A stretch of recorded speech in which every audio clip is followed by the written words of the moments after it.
and then went to law school. My whole point in going to law school was to become a public defender. I did not go to law school to do anything else other than to become a public defender because of the stories that I had heard the women tell when I was incarcerated. They were talking about the fact that they had public defenders that they felt that didn't work for them, that didn't help them, that didn't care about them and didn't care about their cases. And I didn't have a public defender. I had a private lawyer, and he was completely opposite of that.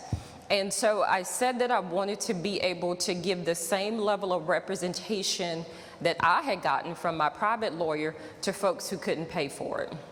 And so to answer Jeff's question, that was the reason why I became a public defender, right?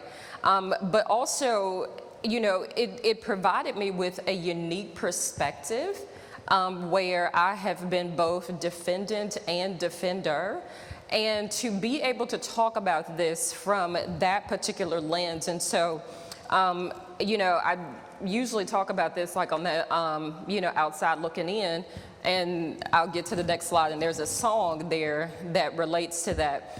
And because that's what it is, like this is a perspective from the outside, from the inside looking out, right? Which is not a perspective that we hear a lot, or it's one that we dismiss coming from our clients. So I do think that it's important that as we have these conversations about being client-centered, that the client is in the center of that, and that, you know, that we do have that perspective when we're having these conversations as to what does it mean to be client-centered and what does that look like?